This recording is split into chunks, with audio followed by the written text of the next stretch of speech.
할 건데 우리가 아까 전에 소비주의 수치주의까지 했어. 법의 적용 범위까지 했어. 법의 적용 범위. 법이 어떻게 적용되느냐? 우리나라 국민이 외국에 나가 있으면 적용이 되느냐 안 되느냐? 돼. 이렇게 얘기하고 어렵잖아. 또 공부할 때도 이렇게 공부하면 어려우니까 책에는 이렇게 나와 있으니까 예를 들으란 말이야.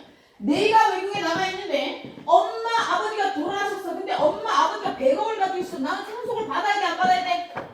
받으려면 친족 상속법이 외국까지 적용이 돼야 되잖아. 그지? 그러니까 우리가 사람이 외국에 가 있어도 법이 적용이 되는 거야. 안 되면 억울하잖아. 아버지 재산이 100억이래. 대가리가 벌어지지 않아? 가슴이 폭발할 것 같지? 아빠가 100억 있었으면 좋겠지. 나도 아빠가 100억 있었으면 좋겠다. 우리 아버지는 100억 없어. 봅시다. 그래서 이제 그런 이야기들이 좀 나왔고요. 모든 법에는 이 단어, 조금 전에 출판에 적었던 단어가 쭉 그거밖에 없어요. 그럼 이제 이걸 근거로 해서 한번 봅시다.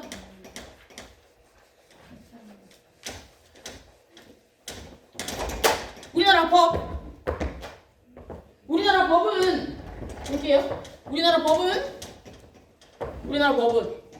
왜 이래?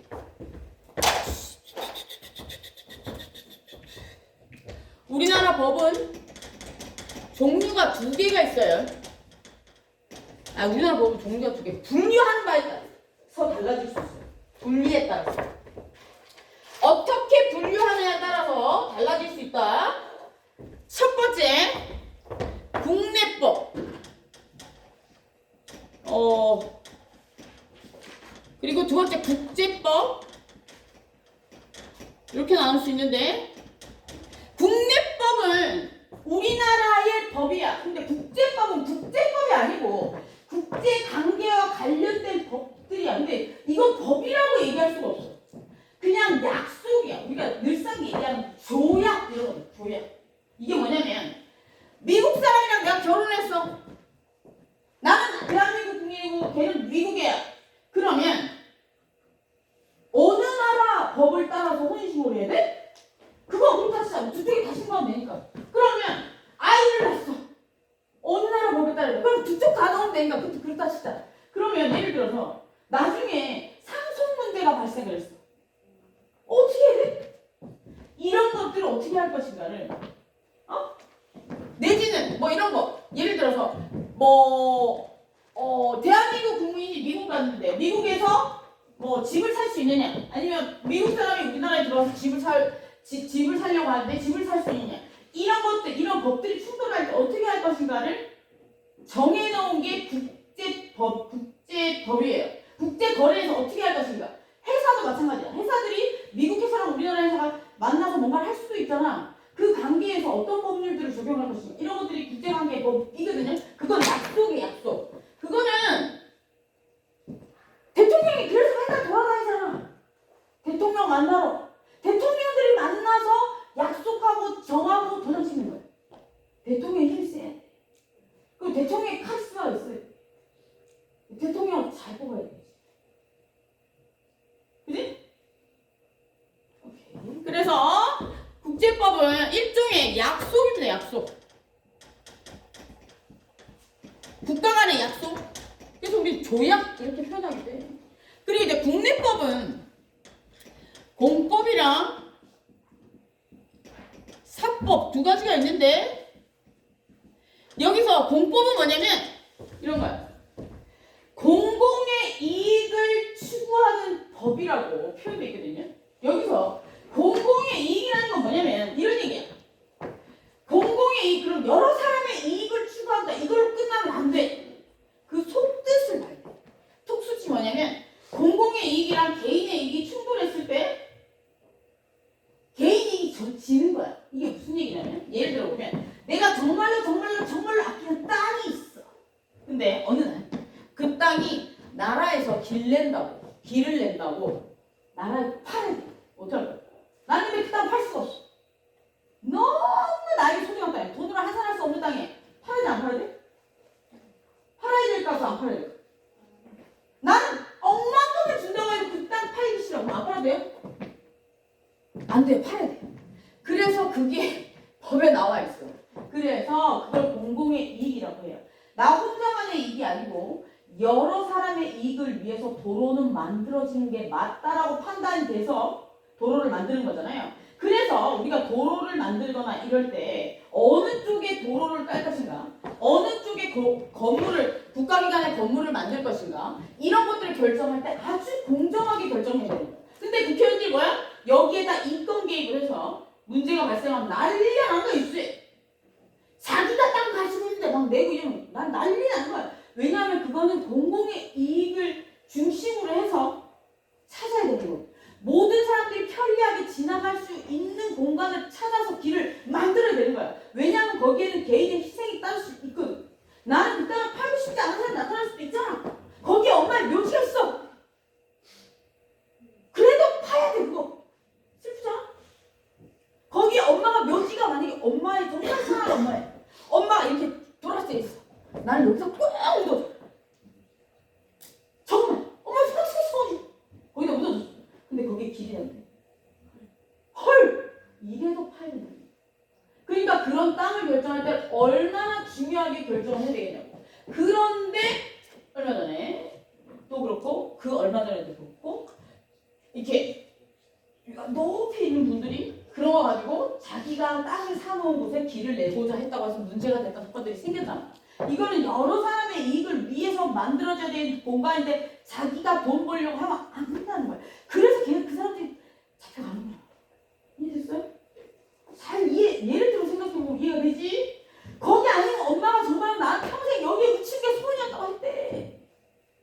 땅값이 100억을 준다고 해도 팔 수 없는 땅이야. 100억을 준다고 팔아야지. 엄마한테 제사 지내주고 미안하다고 하고 무릎팍 꿇고. 어떻게 할래? 여러분 어떻게 할까요? 엄마가 진짜 난 여기 아니면 안 묻힐 거라고 했는데 어떤 사람은 100억 준대. 어떻게 할 거야? 난 팔래. 엄마한테 용서해 줄 거야. 어떻게 할래? 100억이 꿀꺽 괜찮지. 우리 엄마 귀신에서 나타날 것 같긴 하네. 그래도 제사 잘 지내주면 되지 않을까요? 근데 그 어떤 조사에서 대학생들 중에 10억을 주면 감옥을 가겠느냐는 조사를 한 적이 있더라. 간다고 했다더라. 여러분 10억을 주면 감옥을 갈래요? 몇 년 가는 거예요? 몇 년? 가긴 가는구나. 10억이면. 얼마나 갔다 오는지. 얼마나? 1년? 1년이면 10억이면 갔다 얼마나 했다? 그거 생각하는구나. 그게 진짜 먹고 살기 힘들어서 그런 거예요. 그래서 제가 아까 시작할 때 물어본 거예요. 왜 내가 대학을 왔으면 왜 내가 이 공부를 하는지를 좀 생각해 볼 필요가 있다는 거야. 무슨 얘기인지 알겠죠? 답을 찾아야 돼. 1학년이니까 봅시다. 공법. 얘는 공공의 이익을 추구하는 거예요. 공공의 이익. 근데 이 공공의 이익 속에 뭐가 들어있냐면 공공의 이익이랑 사익이 충돌하면 공익이랑 사익이 충돌하면 공익이 무조건 이겨. 무슨 말 알았어요? 무조건 이긴다. 안 팔 수 없어. 끝까지 버티면 어떻게 되느냐? 처음에 제시했던 가격보다 더 낮은 가격으로 넘어가게 돼 있어. 어떻게 하냐면 저는 법에 대해서는 많이 알지만 집행까지 가는 경우는 잘 모르는 경우들도 있거든요. 내가 집행까지는 안 하기 때문에. 근데 내 친구가 얘기했거든요. 내가 알기로는 그게 뒤로 넘어가면 저 가격을 못 받는 걸로 알고 있는데 끝까지 버티면 더 많이 준다고? 결국 끝까지 버텨가지고 처음에 제시했던 가격보다 낮게 받았어요. 그렇다고 하더라고요. 그래서 조금 이렇게 가격을 올려받아서 어차피 팔아야 된답니다. 그래서 요런 이야기고, 사법은요 개인의 이익관계를 나타내는 법이에요. 예를 들어서 내가 이 친구한테 돈을 빌려줬어. 근데 이 친구가 돈을 안 갚아. 예를 들어 이런 거지. A가 B에게 돈을 빌려줬어. 근데 B가 돈을 안 갚아. 어떻게 할 거야? 갚아야겠지? 달라고 해야겠지? 이런 것들을 어떻게 할 것인가를 물어보는. 이거 어떻게 물어봐야 되는지, 손해배상 청구는 어떻게 해야 되는지 이런 것들을 적어놓은 게 사법이래요. 네, 그래서 이 법의 종류에는 공법은 뭐 헌법, 뭐 행정법 뒤에 뭐 법이 나오는데 형법 이런 것들이 있어요. 쭉 이런 것들이 있는데 여기서 헌법은 뭐냐면 법의 기준이야. 우리가 아까 처음에 얘기했잖아. 우리가 모여 사는 건 혼자 안 살고 모여 사는 건 왜 모여 사는 거야? 행복해지려고. 혼자 살면 못하는 게 많으니까 불편한 게 많으니까 모여 살면서 내 대신 뭔가를 해주고 나 심심하잖아. 그지? 혼자 살면 심심해 안 심심해? 심심해요? 오래 혼자 살면 안 심심해. 벽 보고 얘기하면 끝난 거야. 저도 벽 보고 얘기하는 수준을 넘어갔거든요. 저는 TV 속에 나온 캐릭터하고도 얘기합니다. 유튜브 캐릭터. 요즘 빠꾸가 마음에 들더라고. 아 유튜브 캐릭터 빠꾸 아닙니까? 애니메이션 캐릭터인데 걔랑 또 얘기해요. 아 독특하게 나랑 이게 코드가 맞았겠네. 약간 이상하네. 근데 그 말랑 그리는 사람 누군지 모르겠어. 어쨌든 되게 재밌어요. 그냥 혼자 못 살고 내가 또 자극적이 안 되기 때문에 우리가 모여서 하는 거거든. 그죠? 네, 그렇기 때문에 그 모여 살려면 기준이라는 게 있어야 돼. 그 기준에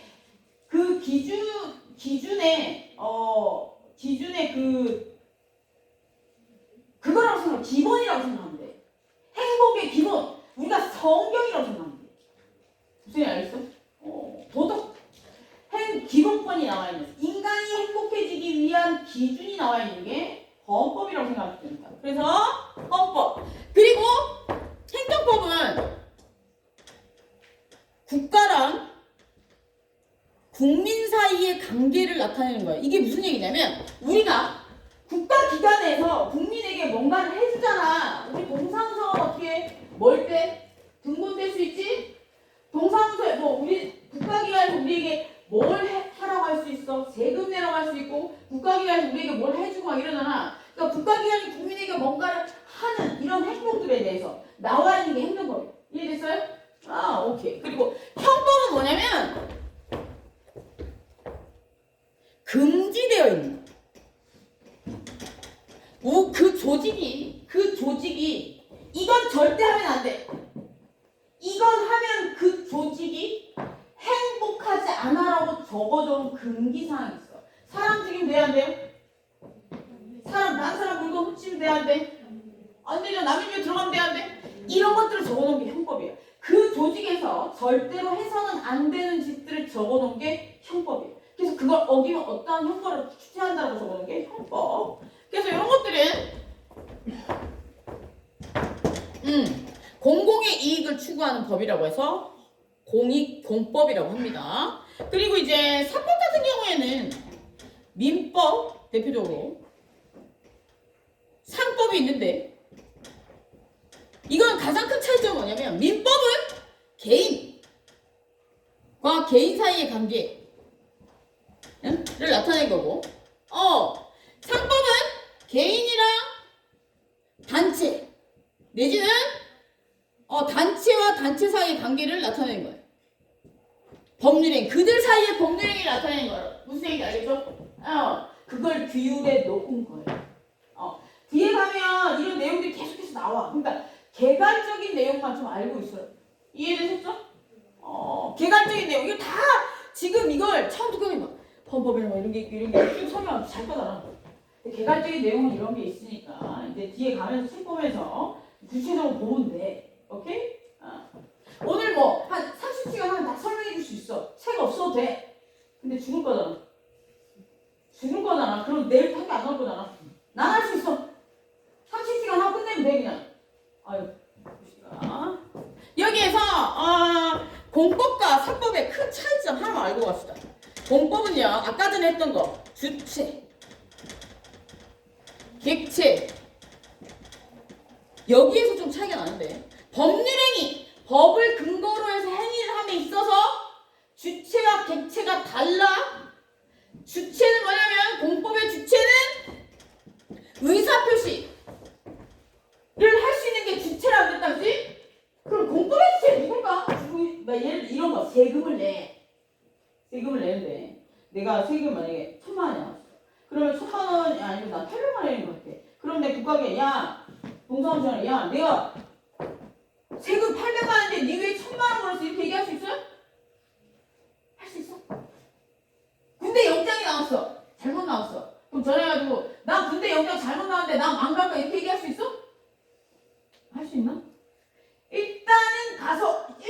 절차를 밟아야 되는 거지. 전화로 할 수 있는 게 아니고 의사표시를 할 수 있는 게 아니거든요.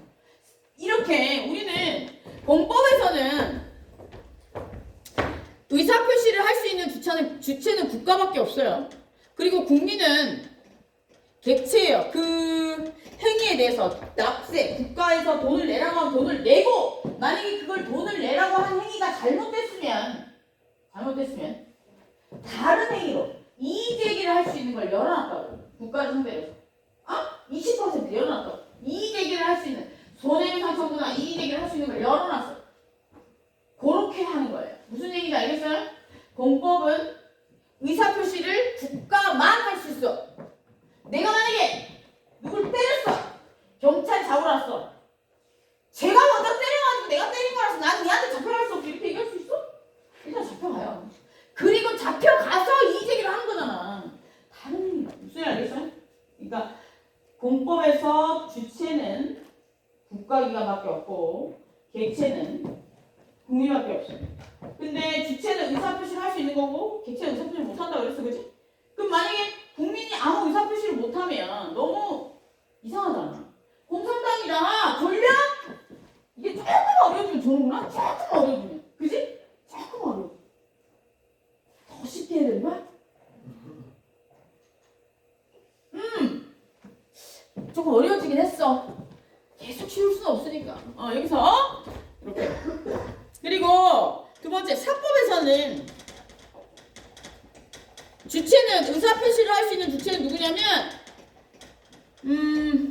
아파트 매매를 좀 생각해보면 아파트를 살 사람과 팔 사람 둘 다 아파트 값 깎아줘 안 깎아줘 이러면서 할 수 있죠? 그래서 개인. 그리고 두 번째, 객체는 의사표시를 못하는 게 객체라고 했다. 그럼 객체는 누구야? 아파트. 그걸 다른 말로 뭐라 그런다 그랬어? 물건. 오케이? 나중에 물건법에 가면 나와요. 그러면 요 정도? 안 어렵죠? 어려워? 안 어렵지? 쉽지? 우리 법에 대해서 절반 정도. 법대생들도 이런 거 몰라. 어제 월요일 날 그 서울 메이저대 법대 나왔다고 그랬지. 3학년들 개박살 났어. 권리 얘기하다 개박살 났어. 위임 얘기하다 개박살 났어. 권리가 뭐니, 권력이 뭐니, 권한이 뭐니, 위임이 뭐니 물어봤는데 개박살 났어. 권리 얘기를 좀 해. 권리 얘기를 했었어야 했는데 권리 안 없어. 권리. 여기서 근데 이 얘기를 하는 이유는 뭐냐면 공부를 퍼뜨리지 마라. 응? 공부를 퍼뜨리지, 무슨 과목이든 퍼뜨리지 마라. 1학년이니까 퍼뜨리지 마. 재미가 없어. 왜 공부해야지 자꾸 공부를 이렇게 좀 줄여가면서 하세요. 줄여가면서 봅시다. 여기에서 여기 처음에 이 얘기를 했었어야 했는데 이 얘기를 까먹었구나. 법을 이야기할 때 얘기했어야 돼. 처음에 시작할 때 법. 우리나라는 민주주의죠? 그죠? 그리고 법치주의야, 그지? 법을 근간으로 해서 모든 생활과 정치가 이루어진다고 해서 법치주의야. 그럼 민주주의는 뭐야? 정신 다시 오지? 이걸 얘기해줬나? 민주주의가 뭐야? 국민주의냐, 그지? 위임 얘기해줬어? 선거 얘기했어요? 안 기억해줬지? 선거 얘기해줬어? 해줬어? 안 해줬어? 보자. 민주주의. 여기서 민주주의는 국가의 주인은 국민이란 거잖아. 국가의 모든 권리 행사, 주된 권리 행사는 누가 해야 된다는 거야? 국민이 해야 된다는 건데 이 얘기는 뭐냐면 모든 정책 결정이나 법의 결정은 국민이 해야 된다 이 얘기인데 만약에 정책 결정 하나하나 할 때마다 국민들이 막 모여가지고 결정을 해. 그럼 어떻게 되겠냐? 되겠어? 안 되겠지? 그래서 우리는 뭘 했어? 선거를 한 거야. 그래서 나의 권리를 국회의원에게 넘겨준 거잖아. 그럼 우리는 위임했다라고 이야기합니다. 그럼 여기서 위임은 어떤 뜻이냐면 위임장을 왜 써주면 안 되는 거야? 위임은 어떤 뜻이면 이런 뜻이에요. 내가 얘한테 내 권리로 위임했다는 얘기는 뭐냐면 내 건데 내가 해야 되는 일을 얘한테 하라고 한 거야. 그럼 얘가 어떤 사고를 쳐도 내가 다 책임지겠다 이거야. 그럼 우리가 뽑은 국회의원이 무슨 사고를 쳐도 우리는 할 말이 없는 겁니다. 무슨 알겠어요? 욕할 수가 없는 거예요. 그러니까 잘 뽑아야 돼. 이해됐어요?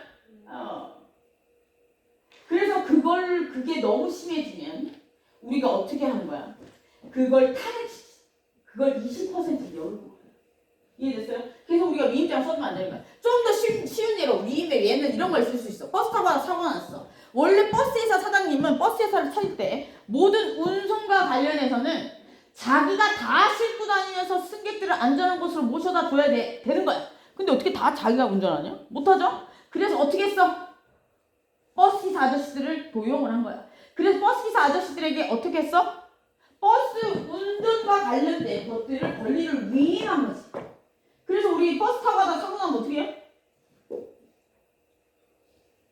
누구한테 물어달라고 하면 돼? 버스 회사에 해도 되고 버스 기사에게 해도 돼요. 네, 알겠어요?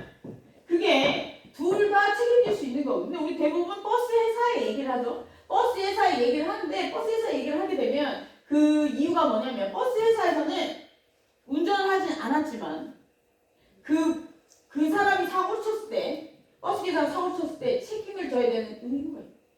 이해됐어요? 그래서 책임을 지는 거야. 그러면 버스 회사는 너무 억울하잖아. 그지? 어떻게 하는 거야?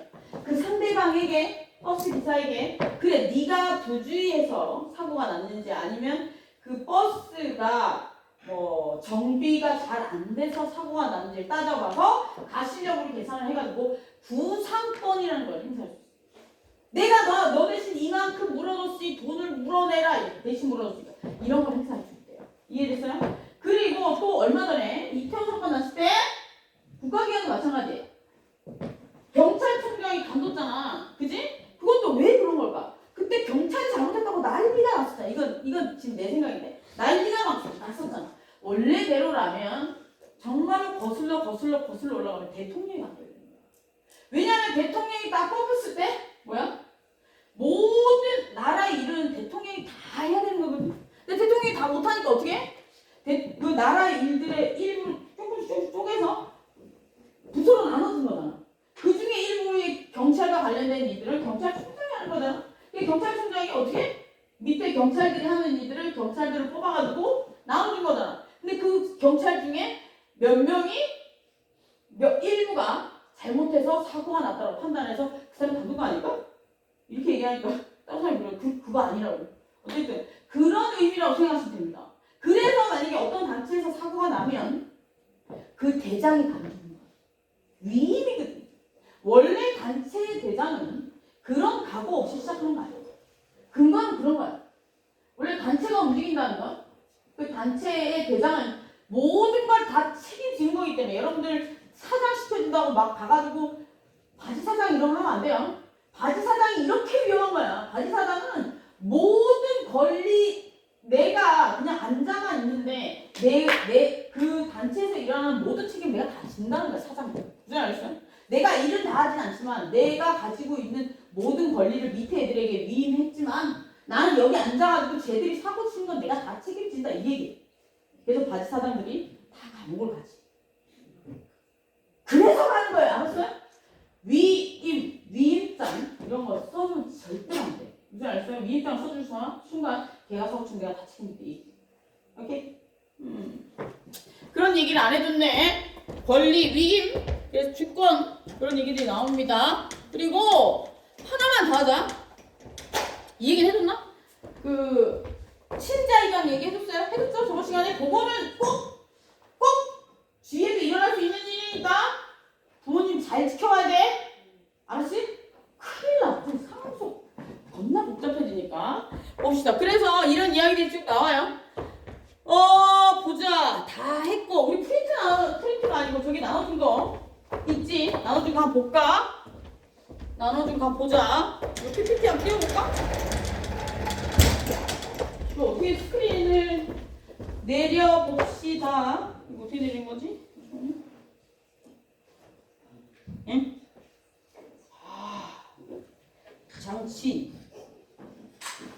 그냥 하면 되나? 그냥 하면 되네요. 잠시만요. 그 프린트 지금 2개 올라와 있거든요. 그거 한번 볼게요. USB 어디다 뒀더라?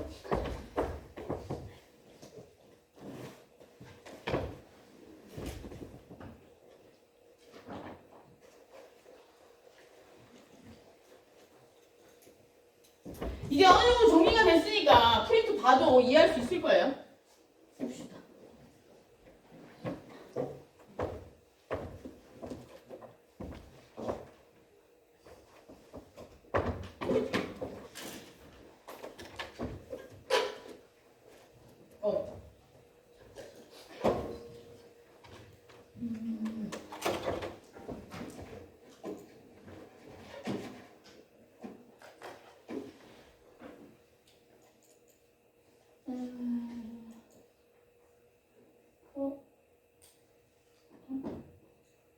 이거 아닌가?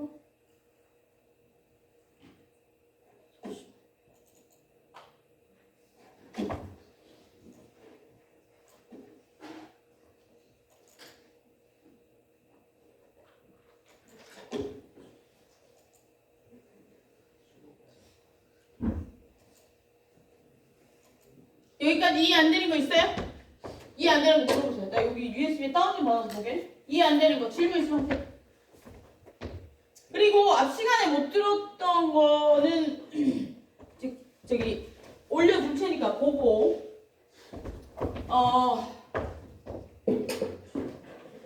프린트 다 가지고 있죠?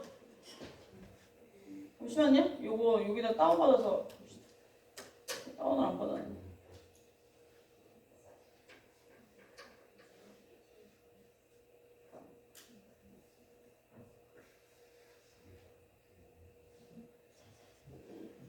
(1주차는) 1주차에 올려놨고요. 2주차는 2주차에 올려놨어요.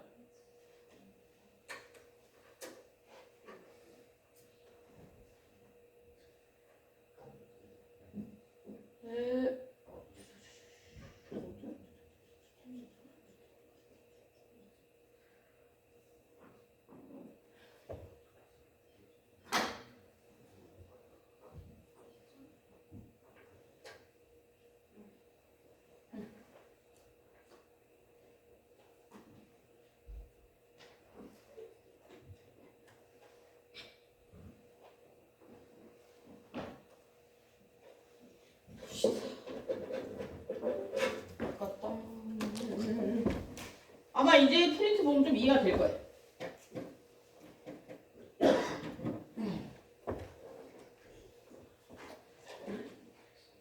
첫 번째 자료 한번 볼게요. 첫 번째 자료. 첫 번째 자료 보면 법과 인권에 대해서 나와 있는데 제가 이제 크게 안 해도 될 것 같긴 한데 크게 한번 해볼까요? 법과 인권과 관련해서 이제 법과 인권 수업이라서 제가 이제 법과 인권이 뭔지 이제 개념을 좀 잡아봤어요. 크게. 그래서 이제 법과 인권은 지금 우리가 살고 있는 조직의 기초적인 개념이야. 왜냐하면 우리가 인간으로 태어나서 가장 중요한 게 인간답게 살 수 있는 권리잖아. 근데 그걸 조직을 만듦으로 인해서 그 조직 내에서 많은 사람들이 행복하기 위해서는 꼭 법이 존재해야 된다고 했어. 그 법으로 만든 게 헌법이라고 하죠. 그래서 법과 인권은 뗄 수 없는 관계야. 만약에 인권이 10개 있다면 그 중에 꼭 필요한 것들을 법으로 만들었다고 이야기했다. 그치? 그래서 첫 번째 법과 인권은 사회의 기초적인 개념 중에 하나예요. 그리고 두 번째 법은 사회 질서를 유지하고 규율하기 위한 규칙이고 원칙의 집합이라고 돼 있어요. 그러니까 질서를 유지하고 규율한다는 얘기는 뭐야? 질서를 유지하고 규율을 하게 되면 우리는 어떻게 되냐? 어떻게 돼? 질서를 유지하고 규율하면 우리는 행복해질 수밖에 없어. 내가 아까 다 했던 거야, 그지? 기억나지? 처음부터 이렇게 했으면 우리 어떻게 됐을까? 이해가 됐을까? 안 됐겠지. 그래서 아까 다 했던 거예요. 그래서 우리가 법은 사회 질서를 유지하고 규율하기 위한 규칙이나 원칙의 집합이라는 거죠. 여러 가지 법들이 모여서 사회 질서를 유지하고 그렇게 해서 인간을 행복하게 만들어준다 이거예요. 그리고 사회 구성원들의 행동을 조절해준다. 이게 무슨 얘기냐면 행동을 조절해준다는 얘기는 뭐냐면 법은 범죄를 예방한다. 무슨 얘기 알겠죠? 이걸 하면 감옥에 갈 수 있다는 걸 알기 때문에 행동을 조율해 줄 수 있다는 거야. 그리고 법에서는 금지해 놓은 것도 있어요. 그죠? 그리고 일정 뭔가를 하면 풀어주는 게 있어요. 운전면허 같은 경우에. 그치? 그런 것들처럼 통제. 그 조직의 구성원들을 통제시키고. 그리고 권리와 의무에 대해서 이야기하고 있죠. 법에서는. 소유권, 뭐 이런 것들. 뭐 이렇게 소유권을 가질 수 있고, 뭐 소유권을 잃을 수도 있고, 뭔가의 권리를 가질 수도 있고, 잃을 수도 있고, 뭐 이런 것들. 의무에 대해서 규정하고 있고, 그치? 그런 것들에 대해서 얘기하고 있고. 그리고 인권은 인간이 태어나면서부터 가지는 권리고 인간의 존엄성과 자유를 보장하기 위해서 정부나 다른 인간에 의해서 침해될 수 없는 권리를 인권이라고 합니다. 그 중에서 나라마다 정말 중요하다고 생각해서 보장되고 있는 것들을 법에 적어 놓으면 그게 기본권. 이해되시죠? 그리고 봅시다. 그래서 법은 인권을 보호하고 지원하는 역할을 수행하고 있으며 상호 보완적인 역할을 하는 거죠. 그래서 밑에 쭉 보면 이걸 대해서 이제 나와 있죠. 법은 지금까지 다 했지만 사회 질서를 유지하고 규율하는 법의 집합입니다. 제가 다 얘기했던 거예요. 그죠? 처음부터 이렇게 얘기했으면 우리는 다 잤을 거예요. 모든 책에는 다 이렇게 나와 있어. 그지? 정리를 해놨으니까 지금까지 들었던 걸 잘 떠올려 가면서 왜 법이 사회 질서를 유지하는지 구성원들이 모이게 되면 분쟁이 발생할 수 있고 분쟁이 발생하면 그걸 분쟁을 해결해야지만 사회 질서가 유지되는 거 아니야. 사회 질서를 유지하는 게 뭐 뻔한 거지. 예를 들면 아니 쓰레기를 막 버리면 행복해? 안 행복하잖아. 뭐 얘들 사람들이 줄 안 서 있고 이런 것만 사회 질서 유지가 아니잖아. 그지? 그래서 사회 질서를 유지하고 규율하기 위한 규칙이나 원칙의 집합을 법이라고 합니다. 그리고 법의 역할은 사회 구성원들의 행동을 조절하고 법적인 권리나 의무를 정하고 있고 그로 인해서 어떻게 사회 질서를 유지하는 게 법의 역할입니다. 앞에 얘기했던 것처럼 인권은 뭐라고 그랬어요? 태어나면서부터 생기는 거고 인권의 기본은 뭐냐면 인간의 존엄성, 자유를 보장하는 거예요. 그래서 여기서 보면 인권의 특징은 인권은 법이나 정부에 의해서 제공되는 것이 아니라 제가 아까 인권이랑 법의 차이점 뭐라고 그랬어? 인권은 어떤 단체나 법에 의해서 보호되는 게 아니고 그냥 사람으로 태어나면 다 보호되는 거야. 이게 무슨 의미냐면 한번 생각해보면 우리 난민, 국가가 없는 사람들은 난민은 어떤 의미냐면 국가가 단체가 없고 우리가 국가가 없다는 의미는 뭐냐면 법이 없다는 거거든. 국가가 있어야지만 법이 있고 그 법 테두리 안에 국민이 들어가는 거거든요. 만약에 국가가 없으면 법도 없다는 얘기고 나는 주의적으로도 없다는 얘기거든. 그럼 나는 법의 테두리에 못 들어간다는 얘기야. 그럼 난 인권밖에 없는 거야. 기본권은 없는 거야. 무슨 얘기 알겠어? 인권이랑 법은 다른 거야. 무슨 얘기 알겠어? 난민은 그러니까 권리가 없다는 얘기는 무슨 얘기냐면 비자도 못 받는다는 얘기야. 집도 못 산다는 얘기야. 소송도 못 한다는 얘기야. 그러니까 난민들은 난민보호소에 가 있잖아.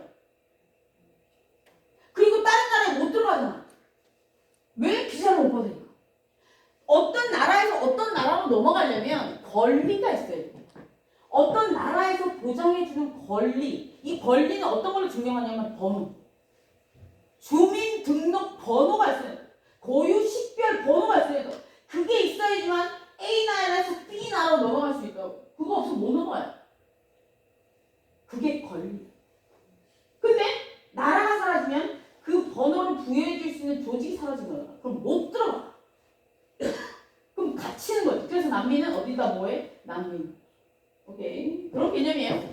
그래서 법은 인권을 어디 가서 인권은 법이나 정부에 의해서 제공되는 것이 아니고 태어날 때부터 그냥 있는 거예요.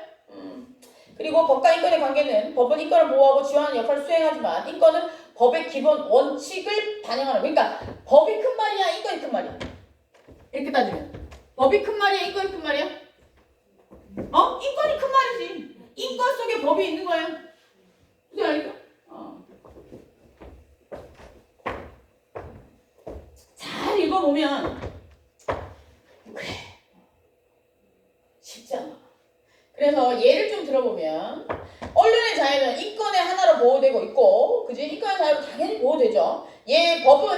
예방하기 위해서 언론에 대한 규제를 만들어 놓고 있어요. 만약에 언론에 대한 규제를 만들어 놓고 있지 않으면 언론의 자유는 인권으로만 보호되는 거예요. 무슨 말 알겠어요? 인권으로만 보호되는 것도 있고요. 법으로 같이 보호되는 것도 있고 그래요. 이해됐죠? 어떤 의미인지 알겠어요? 그리고 형법의 존재 이유. 형법은 아까 뭐라고 했어요? 금지, 그 조직에서 해서는 안 되는 것들을 정해놓은 게 형법이라고 했다. 그래서 형법이 존재하는 이유는 범죄를 예방하고 범죄자를 처벌해서 사회 질서 유지, 사회 질서 유지는 조직 구성원들이 행복하기 위한 게 사회 질서 유지예요. 근데 어제 서점에 가니까 교도소의 대학이라는 교도소에서의 대학인가? 교도소에서 누가 이렇게 제가 사진 안 읽어봤는데 교정국에 대한 이야기인 것 같아요. 우리나라의 교정국 시스템. 근데 이 교화가 잘 안 되는 것 같아, 그지? 이게 환경이 별로 안 좋은가 봐요. 그래서 이게 형벌이 존재하는 이유는 범죄를 예방하고 그리고 사후의 교화를 위해서 존재하는 거예요. 교화. 그러니까 내가 예를 들어서 이렇게 처벌을 받았어. 법을 딱 보고 와 사람을 때리고 이렇게 되는구나 안 하는 거야. 근데 또 어떤 애가 사람을 때렸어. 그래서 처벌을 받았어. 그럼 또 때리면 또 이렇게 되겠구나 해서 안 하는 거야. 그게 교화라고 하는데 그게 뭐 사회 질서 유지를 하기 위해서 범죄들이 나와가지고 또 저지르면 거기를 또 가기 싫어서 범죄를 안 저지르는 경우도 있고 둘이 싸우겠지. 범죄를 저지르고 싶은 욕구와 거기 가서 그 힘들 싸워가지고 이기는 쪽이 만약에 이게 더 컸다면 범죄를 저지르고 이게 더 컸다면 범죄를 안 저지르겠지. 그런 이유들 봅시다. 그리고 인권과 관련된 법과 인권과 관련된 기초개념 봅시다. 법의 개념은 사회 질서를 유지하고 규율한 이거 아까 했던 거 아니야? 이거 두 개가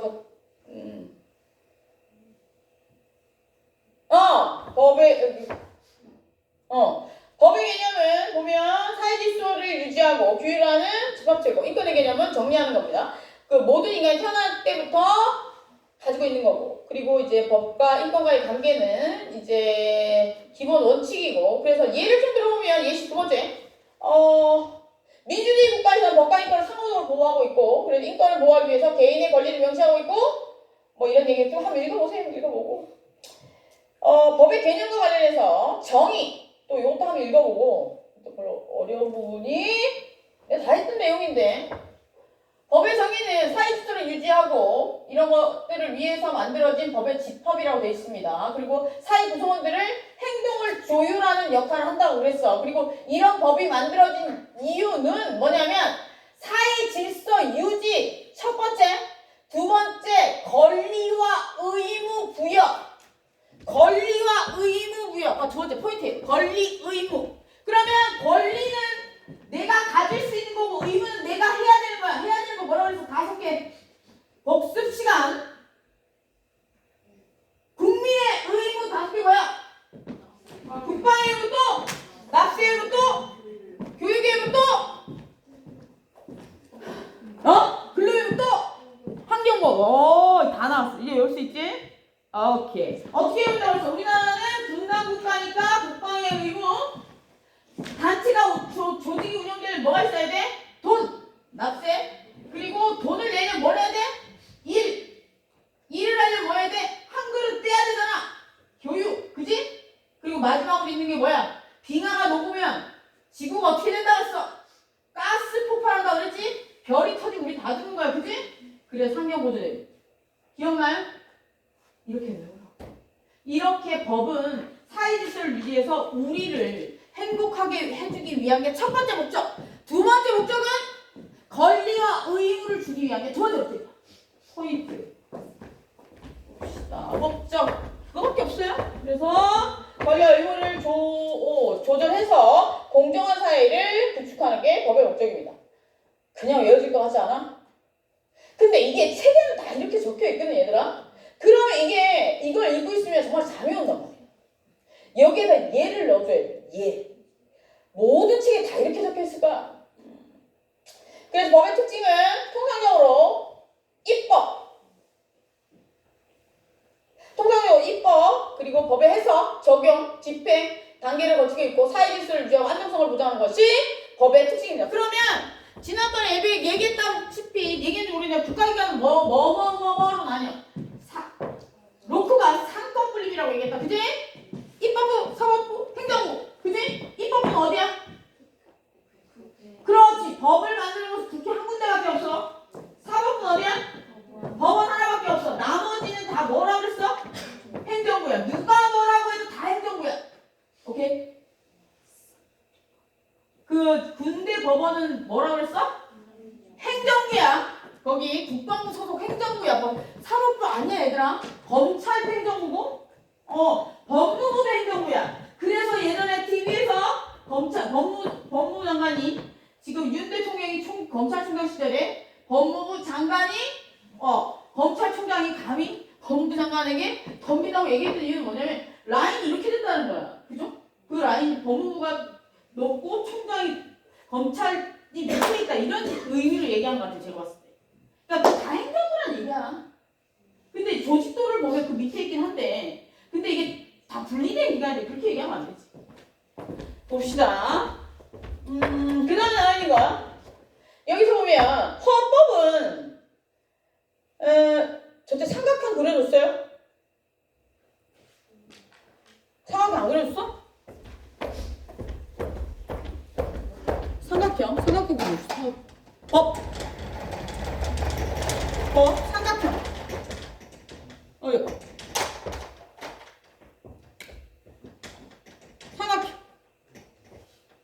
여기 헌법, 여기 법률, 여기 명령, 무슨 영, 무슨 명령, 그리고 여기 규칙, 또 우리 뭐 조례 이런 것도 있잖아. 이런 것들. 그리고 이거는 국제법, 뭐 이런 것도 여기 들어가죠. 그래서 법 적용의 순서예요.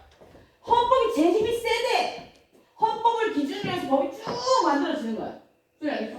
헌법이 제일 힘이 세대. 그래서 우리가 헌법에 위반되는 법률은 헌법재판소에 헌법소원서.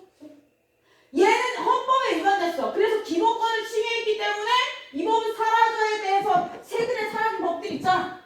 그지? 헌법재판관들이 판결해가지고. 그지? 사라진 법들 있잖아. 그지? 그래서 법 적용의 순서예요. 그래서 헌법이 최고 기준이라는 거. 여기 보면 헌법이 최고 기준이라는 거 나와 있어서 그림을 안 그려줘서 보면 법은 예를 좀 보면 헌법이 최고 기준으로서 국민의 알 권리, 국민의 권리, 의무, 정부의 역할, 권한 등을 명시하고 있고 그래서 예를 들어 대한민국 헌법은 국민의 기본권 그리고 그 행사에 관한 것들을 담고 있고 그것과 관련해서 구체적인 내용들은 그 밑에 있는 저기 적혀있는 것들 법률에 담고 있고 그 법률에 다 못 담는 것들을 밑에 무슨 령, 무슨 시행 규칙에 담는데 법률은 국회에서 만들거든요.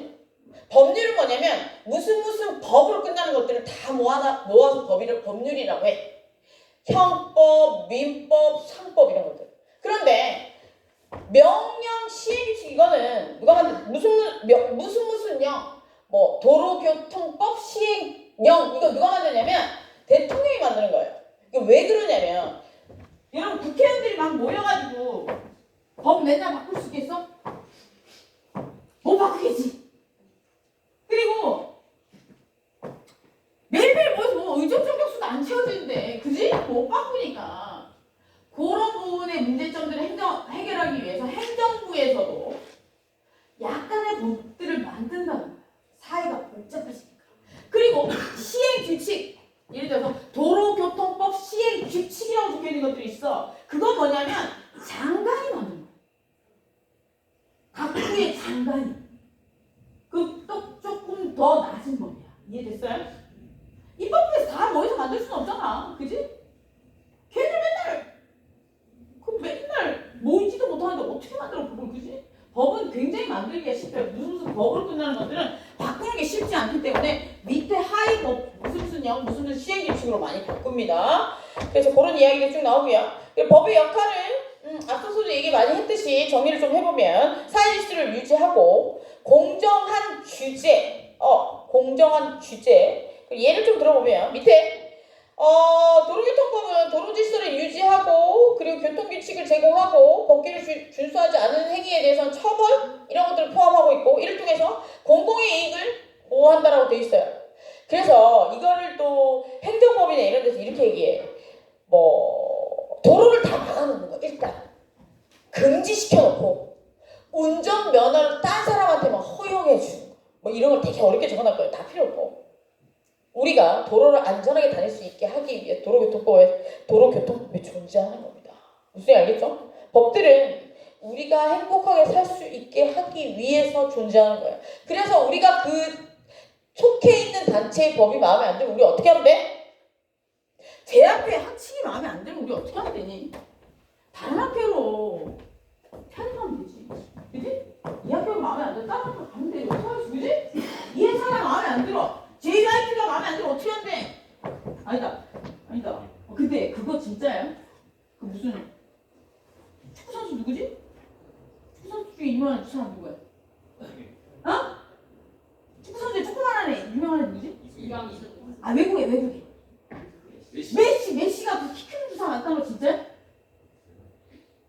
키 크는 주사를 맞는데 수십억을 들였다 이게 진짜야? 그거 궁금해서 물어봐서 갑자기 생각난다. 그러대. 여러분 키 크는 주사는 초등학교 3학년이 기다려 맞아 효과가 있는 거야. 너무 쓸데없는 짓을 했을까 걔는. 갑자기 그 생각이 왜 났을까? 그랬대요. 사회체육학과라니까 체육을 다 아는 거라고 생각하는 게 사회적 편견이죠. 제가 법대 나왔다고 사람들이 다 법에 대해서 다 아는 줄 압니다. 대부분의 법은 다 압니다. 모르는 것도 많습니다. 근데 상담은 안 해줍니다. 예전에 해줬거든요. 모르는 것도 찾아서 잘 되면 아무 소리 안 하는데 못 되면 욕합니다. 네. 여러분들도 자기 전문 분야의 상담은 함부로 해주지 마세요. 아셨죠? 봅시다. 예시는 이렇게 돼 있고요. 그리고 인권의 정의 같은 경우에도 보면 이 위에 건 한번 읽어보고 태어날 때부터 생기는 거라고 돼 있고 또 한번 읽어보세요. 읽어보고 인권의 특징 봅시다. 인권의 특징 저 한번 읽어보세요. 인권의 보장과 관련해서는 인권은 법적으로 보장되어야 되고 정부나 다른 단체에서 시민에 대해서는 안 된다라고 돼 있어요. 그리고 일단 한번 읽어보고 읽어보고 이거는 다 지역적인 내용이라서 읽어보고 잠시만 두 번째 거 한번 볼게요. 두 번째 거 요거는 두 번째 잠깐 어디 갔어?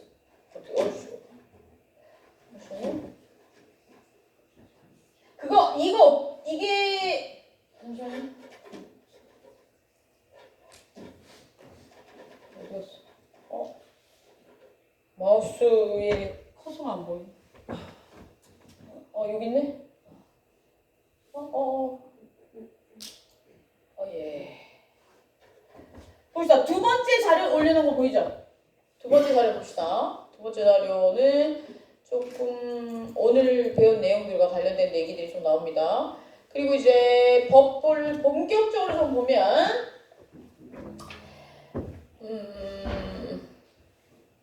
앞부분은 좀 봤던 거니까 넘어가고 법의 정의 또 넘어가고 다 했던 거죠 이거?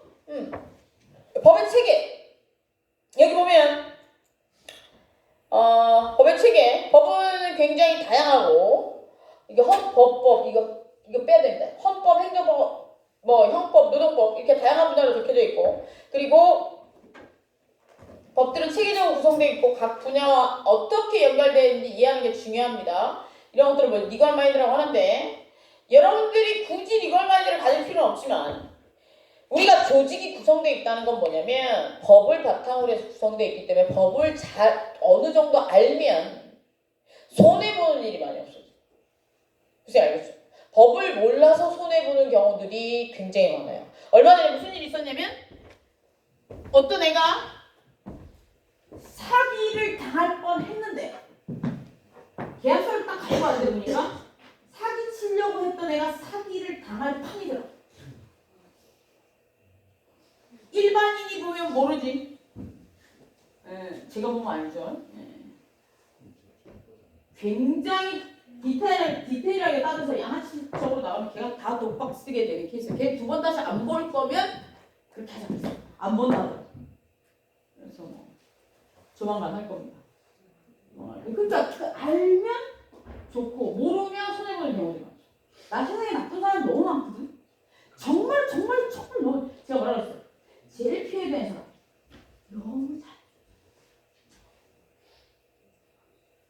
아이 저기 또 저런다 또 나중에 나가서 또 맞는다 그러면 이유 없이 잘해주는 사람 있죠.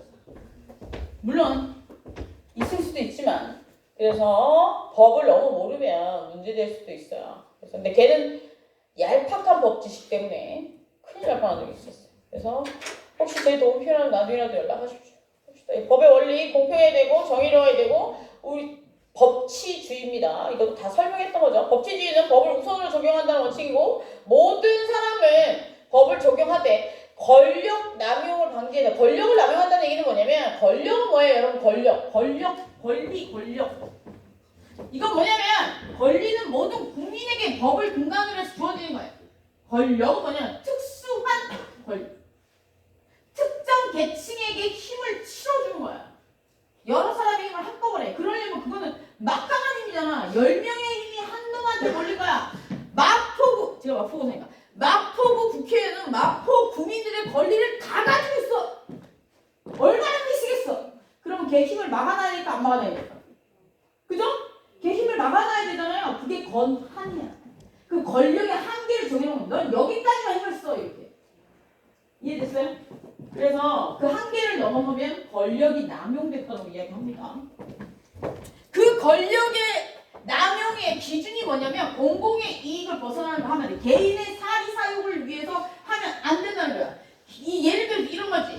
예를 들어서 뭐 마포구에 길이 나는데 자기가 사는 땅 쪽으로 막 길을 낸다. 이런 짓 하면 안 된다는 거야. 수행이 알겠어요? 사는 사람들 얘기하고 막 의견을 낼 때 저쪽으로 땅을 내서 가자. 이런 거 하면 안 된다는 거예요. 그리고 또 뭐 예를 들어서 그 땅이 막 그런 땅이 길이 나기 전에 건물이 서기 전에 그 정보를 자기가 미리 빼돌려가지고 미리 땅을 사놓는다든지 이런 것들이 권력을 남용한 거예요. 무슨 말인지 알겠어요? 그런 것들을 결정할 때 우리가 전부 다 투표를 해서 결정하는 건데 우리가 그 권리를 걔한테 다 줬잖아. 그럼 얘는 마포 구민이 100명이야. 100명의 권리를 걔가 다 가지고 있기 때문에 특별한 권리를 가지고 있다면서 권력이라고 합니다. 그래서 그 권력은 한계가 있어야 될 거 아니야. 그지? 개인을 위해 쓰면 안 된다는 거야. 공공의 이익을 위해 써야 된다는 거야. 그럼 거기서 들은 이야기는 어떻게 해야 돼? 아무한테도 알려주면 안 되고 자기도 써서는 안 되는 거야. 근데 그런 것들을 자기가 써가지고 자기 부인한테만 알려주고 아니면 자기 가족들한테만 알려줘가지고 땅을 샀다가 나중에 들통나가지고 몰수당하고 그런 경우들이 많잖아요. 그래서 권력의 남용의 케이스. 이해되셨어요? 어떻게 알고 졌을까? 보세요. 이렇게 법치주의 근간으로 해석해야 되고 법과 사회 보면 법은 사회를 만들기 위해서 기본이 되는 거죠. 그래서 법과 사회는 굉장히 밀접하게 연결이 되어 있습니다. 그리고 법의 적용은 사회 구성원들의 행동을 규제하고 이런 내용들이 쭉 나오고요. 현대사회와 법 한번 봅시다. 현대사회에서는 여기서 보면 디지털 시대의 법은 매우 중요합니다. 그죠? 그래서 여러 가지 새로운 기술, 디지털 기술, 플랫폼이 뭐예요? 인터넷 사이트잖아요. 그 플랫폼 상에서 여러 가지 기술력들이 나오죠. 그죠? 그 기술력들과 관련해서 문제들이 많이 발생하고 있단 말이에요. 이거는 어떤 문제들이 발생하고 있냐면 한번 생각해보면 여러분 있잖아요. 예를 들어서 인터넷 사이트 주소는 미국이에요. 근데 그 사람은 우리나라에 있어요. 근데 그 사이트 상에서 사기를 쳤어. 그럼 어느 나라 법을 적용시켜야 될까? 이런 것들이 문제가 될 수 있다는 거야. 그러니까 이게 디지털에서 사고가 났을 경우에는 그 경계가 모호하다는 거야. 어느 나라 법을 적용시켜야 될지. 이런 것들이 지금 현대사회에서 문제가 되고 있습니다. 그래서 디지털 규제와 관련해서 보면 이제 인터넷이나 소셜미디어, 전자상거래 등과 관련해서 규제하는 법들이 생겨나고 있고 사이버 상의 보안 이런 것들 관련된 문제들이 생겨나고 있어요. 그래서 여러분들이 법학을 전공하지 않았다고 하더라도 이걸 보면서 그 생각을 해야 돼. 그러면 이걸 필터링 시킬 수 있는 내가 만약 컴퓨터 관련이라면 이걸 필터링 시킬 수 있는 그런 것들을 해야 되겠구나. 그리고 내가 만약에 인문학이라면 이런 것들을 자료를 선별할 수 있는 사상을 심어주는 사람이 돼야 되겠구나. 그런 걸 디지털 리터러시라고. 우리가 인터넷이 발전하고 정보가 많이 쏟아져 나와서 좋긴 해, 그지? 저희 때는 도서관 안 가면 자료를 찾을 수가 없었어. 요즘에는 인터넷 구글 치면 다 나와. 구글이 정보의 천국이야, 그지?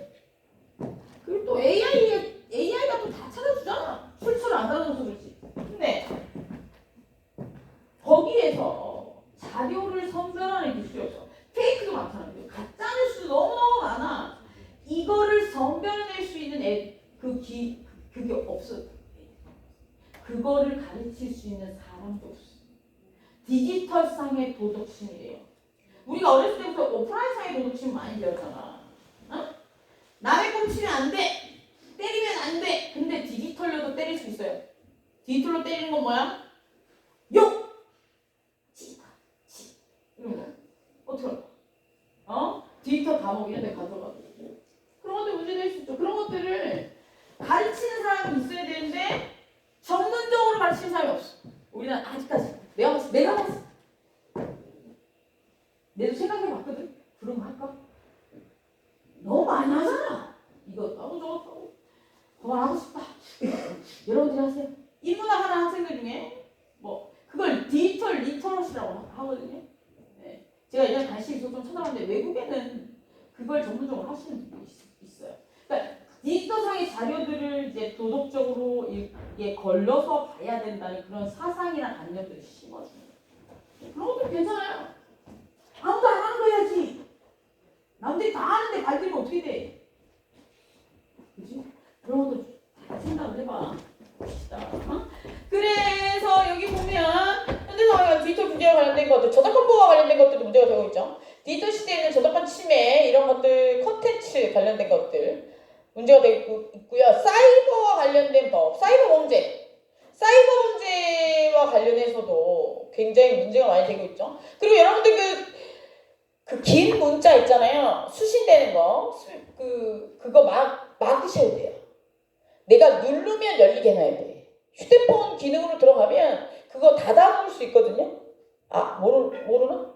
왜 우리 그 단문 말고 긴 문자 있잖아요. 그거 수신되면 쭉 다 뜨는 게 아니고 그걸 뭐라고 얘기해야 되지? 그냥 박스만 이렇게 뜨고 내가 그걸 클릭해야지만 열리게끔 하게끔 할 수 있거든요. 휴대폰 자체 설정을 그걸 그렇게 만들어 놔야 돼. 왜냐하면 그게 장문을 오게끔 해가지고 바이러스를 까는 경우도 있대요. 우리는 요즘에 데이터를 늘 켜놓잖아요. 무제한 데이터를 사용하기 때문에. 그죠? 그래서 사이버상의 그거는 이제 법과 관련된 건 아니지만 사이버상의 범죄로 많이 일어나고 있는 것들이에요. 그러니까 공공 와이파이 이런 거 타고 내 휴대폰 누가 들여다본다고 생각되지. 그리고 이제 데이터와 관련해서는 디지털 시대에 개인정보와 관련되고 개인정보, 유심 이런 것들 휴대폰 이런 거 끝나죠? 그죠? 휴대폰 속에 개인정보, 그리고 데이터 이런 것들, 전자거래 그 디지털 시대 이제 플랫폼에서 요즘에 쇼핑몰이나 이런 거 생각하고 있는 친구들도 있죠. 전자상거래와 관련된 것들도 많이 문제되고 있습니다. 그리고 이제 제가 다음으로 좀 중요한 생각하는 게 이건데 글로벌 시대의 법인데 인종이 다양해지고 있어요. 그죠? 함께 사는 인종이 다양해지고 있어서 이거는 이제 법적인 문제도 있지만 인권적인 문제도 있어요. 인종과 관련해서 예를 들어서 우리나라에도 굉장히 많은 외국분들이 들어와서 인종이 섞였어 지금. 그죠? 결혼하신 분들도 많고 이래서. 근데 이게 아직도 거기에 대한 단념이 없어. 왜냐하면 아직 사상이 좀 제가 얘기했던 도덕, 역사를 지나서 도덕, 사상 이런 것들이 합쳐서 되는 거잖아요. 그러니까 여러분들이 그런 것들을 좀 생각을 해봐야 돼. 여러분들이 생각할 때가 됐어. 그래서 제가 이 부분을 좀 넣어놨어요. 글로벌 시대의 법. 그래서 여러분들이 지금 생각을 해야 여러분들이 나중에 어른이 됐을 때 이런 법들도 만들 수 있는 거예요. 무슨 얘기 알겠어요? 세상이 바뀌어야 돼. 세상이 바뀌어야 된다. 계속 이거 안 되는데. 이거 팔 빠야겠어. 이따위로 살 수는 없어. 네? 이런 식으로 살 수는 없어요. 그러니까 이런 것들도 좀 생각해 봐야 된다는 거죠. 그래서 제가 한번 넣어봤습니다. 이거는. 그래서 다양성의 보호. 그래서 여러분들이 직업 선택을 할 때 만약의 경우에 이런 데 관심이 있다면 이런 것들도 좀 생각해 생각해 볼 만하다 해서 제가 좀 적어 본 겁니다. 인권보호, 글로벌 시대의 인권보호와 관련된 부분, 이런 것들도 좀 생각해 볼 만해요. 뭐, 부모님 중에 한 분이 외국인이라든지 이러면 이런 것들 좀 생각해 볼 만하죠. 왜냐하면 문화가 도덕을 만들고 도덕이 법을 만들기 때문에. 그러니까 부모님이 다 두 분 다 한국 사람이면 그 정서를 이해 못 하거든요. 제가 처음 외국 유학 갔을 때, 걔네들의 정서를 도저히 이해를 못 하겠더라고요. 걔들도 나를 이해 못 하는데, 내가 걔들을 이해할 수 있겠어요? 왜냐하면 그건 어렸을 때부터 살아온 환경이 다르기 때문에. 그리고 저는 부산인데, 집이 태어나기는 산청 진주 옆에 어떻게 하는데 서울 애들을 그걸 이해를 못해. 애들이 엄청 객관적이래요. 그 정서도 이해 못하는데 완전 다른 문화권에서 온 사람들의 정서를 이해할 수 있겠냐? 그런 것들이 좀 이제 많이 함께 사니까 그런 것들에 대한 이야기를 한 번쯤은 이야기를 할 필요가 있어요. 여러분들이 하세요. 그게 인권과 법이잖아. 그래서 그걸 해야지만 지원 정책도 생길 수 있는 거예요. 그런 사람들이 인권 보호에 대해 생각을 하고 그런 사람들이 의식을 가지고 있어야 제도도 만들어지고 법도 만들어질 거예요.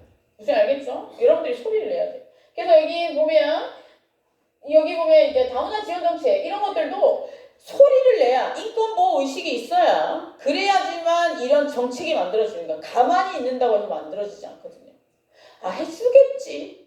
안 돼요. 무슨 알겠어요? 저기 누군가가 이런 얘기 한 적 있어. 권리 위에 잠든 자 보호받지 못한다 했어. 무슨 얘기 알겠어요? 내가 권리가 이런 게 있어. 그러면 그 권리를 보호받기 위해서는 노력을 해야 돼. 무슨 얘기 알겠죠? 그런 노력이 좀 필요합니다. 그래서 여러분들이 이제 함께 사는 세상 속에는 친구들 중에 또 가족들 중에도 그런 분들이 있어요. 근데 아직 우리나라는 내가 봤을 때 미개한 나라인지 어쩐지 모르겠는데 좀 이상한 애들이 많아. 그런 것들을 좀 여러분들이 깨는 식으로 좀 이렇게 노력을 해가지고 저 위에까지 올라가서 정책을 좀 많이 만들었으면 좋겠어요. 저는 이제 늙어서 못합니다. 내가 못합니다. 그리고 정치 별로 안 좋아합니다. 그러니까 이제 여러분들이 20대니까 20대, 30대, 40대 돌아가면서 그런 생각도 좀 하시죠. 깨어있는 무슨 알겠어? 그런 생각도 좀 하면 좋을 것 같아요. 그리고 책은 봤죠?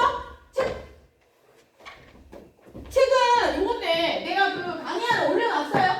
강의 거기에 올려놨어. LNS인가 거기 LNN인가 거기 올려놨어요. 강의 자료 올려놨어. 그리고 학교 서점에 있어. 학교 서점에 갖다 놨어. 학교 서점에 갖다 놨으니까 별로 두껍지 않고 쉽고 2만원인가? 22,000원이 가격도 별로 비싸지 않아. 그리고 얇아. 그리고 쉽게 썼어. 그리고 이 사람 누군지 몰라. 책 이거 법학개론 책 한 10개 샀어. 다 마음에 안 들어. 다 마음에 안 드는데 이게 제일 쉬워. 이게 제일 쉽고 글자를 제일 쉽게 적었어. 그 중에 제일 쉽게. 그리고 법적인 색깔을 많이 뺐어. 배운티를 너무 내시라고 책이 너무 배운티를 많이 하면 교양 수업이잖아. 법학과도 아닌데 배운티가 너무 많이 나면 읽기 어려워서 안 돼. 힘들어서 안 돼. 배운티가 많이 나는 자료는 제가 만들어 줄게요. 필요하면 제가 만들어 줄게요. 제가 만들어 줄 거니까 필요 없고 그렇게 하면 될 것 같고 법에 대한 개괄적인 내용들은 다 했고 이거는 다음 주부터 할 거예요. 다음 주부터 할 건데 요거를 이제